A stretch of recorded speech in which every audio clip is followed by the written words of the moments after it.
Hi friends, welcome to Vaibhava Entertainment channel. ॐ नमो नारायणाय ॐ नमो नारायणाय ॐ नारायणाय नमः।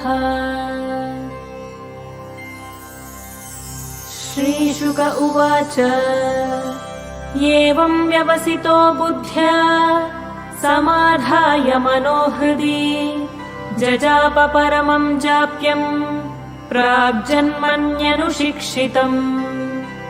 गजेन्द्र उवाच नमो भगवते तस्मै यतयेतच्चिदात्मकम् पुरुषायादिबीजाय परेशायाभिधीमहि यस्मिन्निदं यतश्चेदं येनेदं य इदं स्वयं योऽस्मात् परस्माच्च परः तं प्रपद्ये स्वयंभुवम्। यस्वात्मनीदं निजमाययार्पितम् क्वचित् विभातं क्व च तत्तिरोहितम् अविद्धदृक्साक्षुभयं तदीक्षते स आत्ममूलोऽवतु मां परात्परः।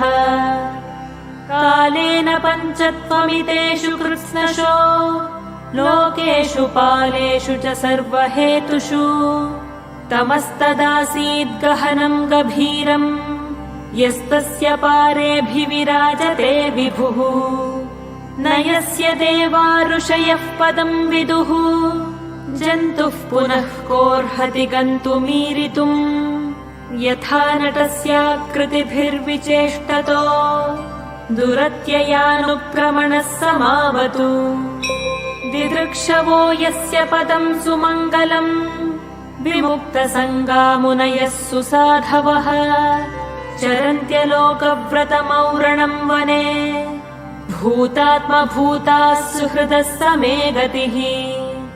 न विद्यते यस्य च जन्म कर्म वा न नामरूपे गुणदोष एव वा तथापि लोकाप्ययसम्भवाय यः स्वमायया तान्यनुकालमृच्छति तस्मै नमः परेशाय ब्रह्मणेऽनन्तशक्तये अरूपायोरुरूपाय नम आश्चर्यकर्मणे नम आत्मप्रदीपाय साक्षिणे परमात्मने नमो गिरां विदूराय मनसश्चेतसामपि सत्त्वेन प्रतिलभ्याय नैष्कर्म्येण विपश्चिता नमः कैवल्यनाथाय निर्वाणसुखसंविदे नमः शान्ताय घोराय मूढाय गुणधर्मिणे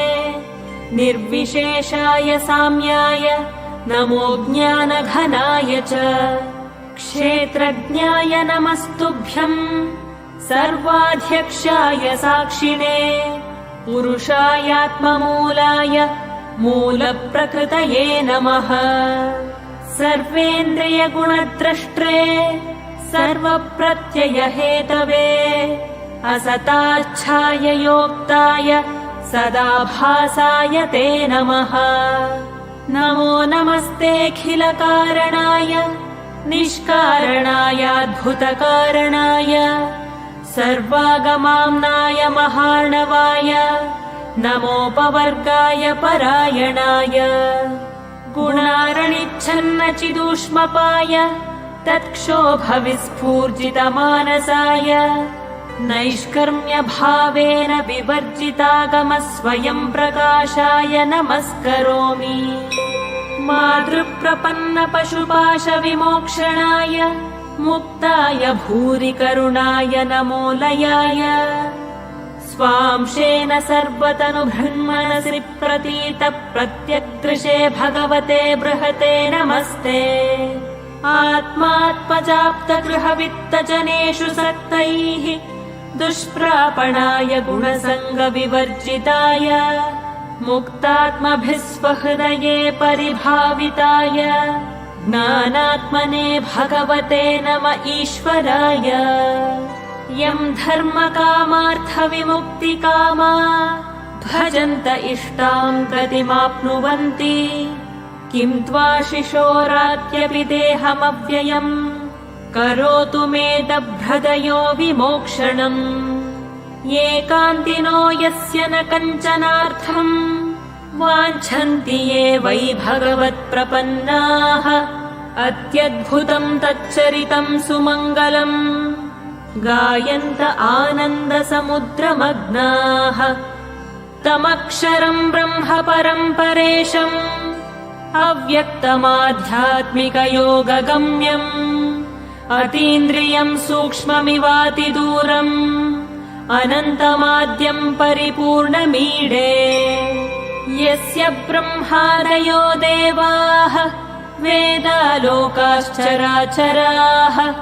नामरूपविभेदेन हल्व्या च कलया कृताः यथार्चिषोऽग्नेः सवितुर्गभस्तयो निर्यान्ति संयान्त्य सकृत्स्वरोचिषः तथा यतोऽयम् गुणसम्प्रवाहो बुद्धिर्मनः खानि शरीरसर्गाः स वै न देवासुरमर्त्यतिर्यम् न स्त्री न षण्डो न पुमान् न जन्तुः नायम् गुणः कर्म न सन्न चासन् निषेधशेषो जयतादशेषः जिजीविषेनाहमिहामुया किम् अन्तर्बहिश्चावृतये भयोऽन्या इच्छामि कालेन न यस्य विप्लवः तस्यात्मलोकावरणस्य मोक्षम् सोऽहम् विश्वसृजम् विश्वम् अविश्वम् विश्ववेदसम्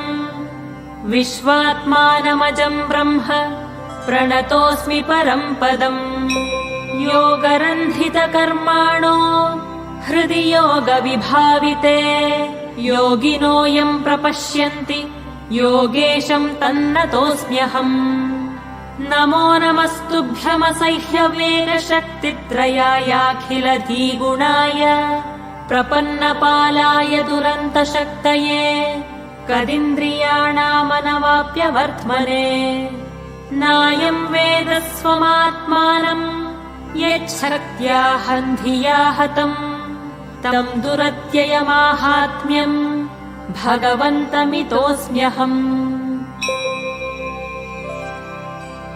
श्रीशुक उवाच एवम् गजेन्द्रमुपवर्णितनिर्विशेषम् ब्रह्मादयो विविधलिङ्गभिदाभिमानाः नैते यदोपससृपुर्निखिलात्मकत्वात् तत्राखिलामरमयो हरिराविरासीत् तन्तद्वदार्थमुपलभ्य जगन्निवासः स्तोत्रम् निशम्य दिविजैः सह संस्तुवद्भिः छन्दोमयेन गरुडेन समुह्यमानः चक्रायुधोऽभ्यगमदाशु यतो गजेन्द्रः सोऽन्तः सरस्युरुबलेन गृहीत आर्तो दृष्ट्वा गरुत्मतिहरिङ्ख उपात्तचक्रम् उत्क्षिप्य साम्बुजकरम् गिरमाह कृच्छ्रान् नारायणाखिल गुरो भगवन्नमस्ते तम् वीक्ष्य पीडितमजः सहसावतीर्य